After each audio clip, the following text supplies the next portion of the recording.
déjà beaucoup d'émotions, évidemment au départ.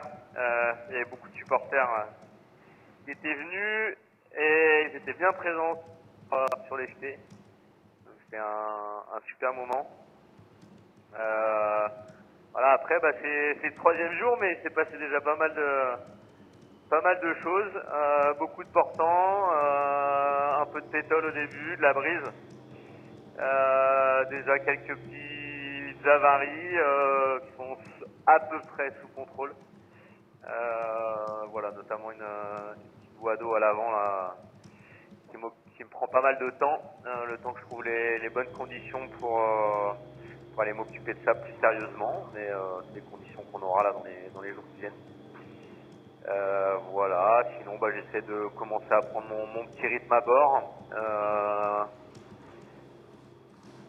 Voilà, pas facile de trouver la bonne trajectoire. Il y a pas mal d'options possibles, différentes. Là, la flotte autour va très très vite. C'est assez impressionnant au portant. J'aimerais pouvoir passer un petit peu plus de temps aux manettes. Mais voilà, je passe aussi pas mal de temps à l'avant du bateau là pour essayer de contenir l'eau qui rentre sur le pont. Il y a des capteurs de présence d'eau à bord dans tous les compartiments.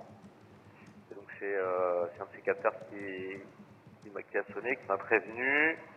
Et en fait c'est pas grand chose, mais c'est l'étanchéité entre le vérin d'été de J3 et le pont. Voilà, donc on sait à peu près comment s'y prendre pour rendre tout ça étanche, mais il faut que le pont soit sec, ce qui n'est pas du tout le cas en ce moment, donc j'ai essayé de faire des choses provisoirement au niveau du pont pour essayer de le moins d'entrée d'eau possible, mais ça rentre quand même et il y a beaucoup d'eau sur le pont en ce moment, donc parfois c'est un peu les chutes du Niagara dans la Savoie, donc en gros j'y passe entre 20 minutes et une demi-heure toutes les 2 heures pour aller jouer un peu de la pompe de cale.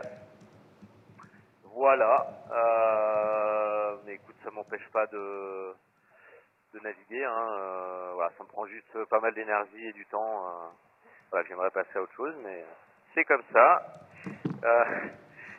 Voilà, on aura d'autres trucs, les autres aussi, bon, ça arrive un peu vite, mais voilà, c'est comme ça. En tout cas, je suis là, la matinée est sympa parce qu'on est sous le soleil, la mer commence à être un peu mieux que ce qu'on a eu le long du Portugal ou au Cap Finistère. Et là, tu vois, j'ai entre 18 et 25 000 vents à peu près. Voilà, donc c'est quand même des conditions sympas. Et voilà, ce matin, j'ai repris un petit peu en main la régulation du bateau. J'ai réussi à bien dormir cette nuit. Donc voilà, tout va bien.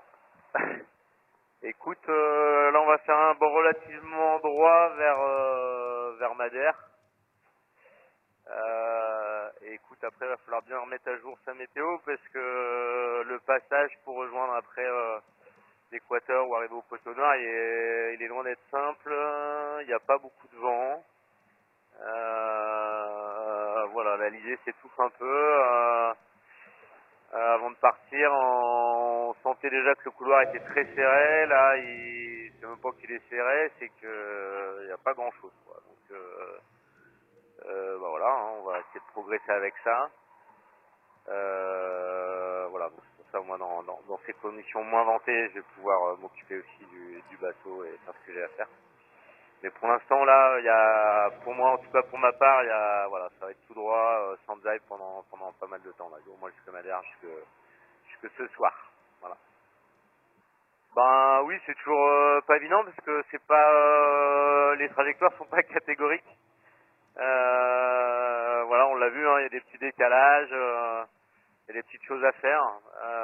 Voilà, il faut pouvoir passer un peu de temps sur la météo pour bien faire ses choix. Il y a des différences de vitesse aussi, notamment entre les bateaux. Voilà, je suis content de voir que Sam aussi fait un super début de Vendée. Voilà, mais je suis derrière en chasseur. Écoute, là cette nuit j'ai réussi à faire à dormir 3-4 heures. entrecoupé de passage à l'avant du bateau, mais et un peu de régulation, mais j'ai quand même fait mon posé. J'avais pas fait ça depuis le départ.